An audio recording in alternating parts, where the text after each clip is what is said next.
Hi, and welcome back to Neural Splendor.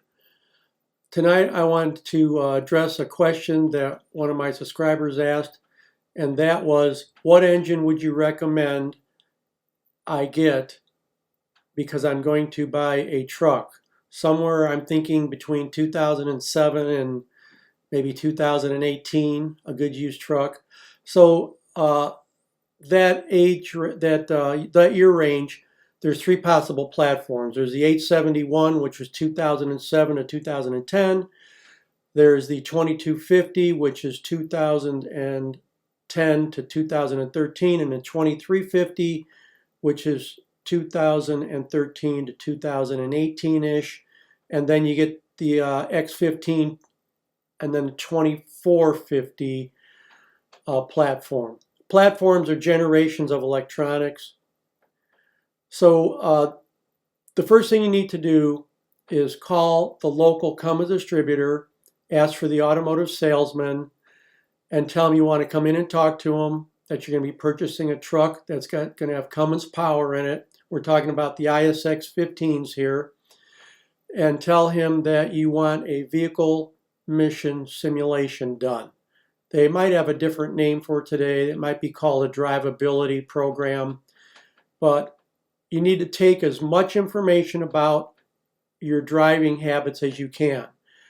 You're going to want to tell them what terrain you're going to drive on, if you have a lot of grades or a lot of downhills, if it's flatland, if you're driving where there's a lot of winds. You're going to want to tell them if you're hauling a tanker or a flatbed or a drop neck or an open side or a van, one that has an airfoil, if you've got closed hubcaps or if you've got open wheels, because these are all things that affect fuel mileage and drivability. You're going to want to tell them what kind of weight you're going to haul, probably the maximum weight you're going to haul, the average weight you're going to haul, and what model tractor you're going to buy in what year, because cab configurations change, hood configurations change. So when he has all that information, the more accurate information you give him, the more accurate of an answer he's going to give you on what kind of truck you want to buy. When I worked at Cummins, one of the biggest complaints that I got from customers was they come in and go, I bought this truck and it won't go over 60 miles an hour. Can you do something? And I'd go in and look, and they bought a truck that had 456 rear end ratio. It only had 20-inch tires, and it had a 10-speed that didn't have an overdrive in it. So the guy'd be capped out at 58 or 59 miles an hour, what we called mechanically. In other words, software wasn't controlling the top speed. So if you get the vehicle emission simulation done, that's not going to happen to you, number one. Number two, you're going to get the best fuel mileage that you can get. And if you can save a half a mile a gallon, that adds up to some serious money over a few years. The next consideration that you want to take a look at is the emission system. There's no SCR on the 871, which was 2007 to 2000 and early 10. So that means the states that have very stringent emission laws, where NOx has to be almost zero, you're not going to be able to drive in there very much longer into that state. So you need to know where you're going and what the emission regulations are, where they're going there. The next thing that you might want to look at is whether you want the common rail fuel system or old mechanical injectors. The electronic injectors, they're about pushing $1,000 a piece. The mechanical injectors, they're pushing about $750 to $800 a piece if you lose an injector. The engines with the common rail fuel system have a much tighter fuel system, so they have to have the 4-micron filters on the engine. In cold weather, or if you get dirty fuel, you have more of a problem with filter plugging. The after-treatment systems on the newer engines tend to be less of a problem. The NOx system, you're going to have problems probably with the NOx sensors. Those seem to be something that they're working on to make them more robust. So you might have some added costs there. You've got the DEF system.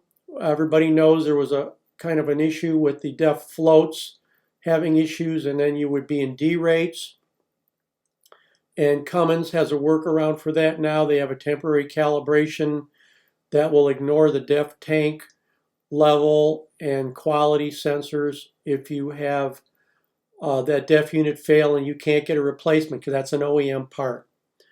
So there is a workaround there. The 871 doesn't have DEF, so that's not an issue.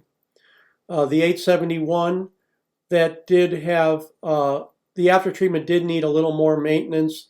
Those elements at about 140 to 160,000 miles had to be replaced or cleaned at best, whereas the newer engines, I've seen them go 380,000 because the electronic injection does such a better job at keeping the soot burned in the cylinder and not out of it. So overhaul costs are really pretty much the same when you're talking about cylinder kits, the basic overhaul, the cylinder head. The 871's got 2 cams where the electronic injectors only have 1. So there's a little bit of savings there. Oil changes, if you do 10,000 miles, both engines are going to last about the same internally. So that's really the main mechanical and after treatment difference. If you buy a newer engine, a 22 or 2350, that has a ECM that's more capable of controlling and interfacing with other devices. So you're eating auto shift and eating ultra shift if you like the automatics. Work a little bit smoother with those, and you still get good mileage out of them. You still have a lot of options for horsepower and torque. So that's my suggestions if you're looking for a truck these days to take a look at it. I'll give you a good start. Thanks for joining me on Neural Splendor. And if you think this helped you, subscribe and tell your friends if it'll help them. Have a good night. Thanks again.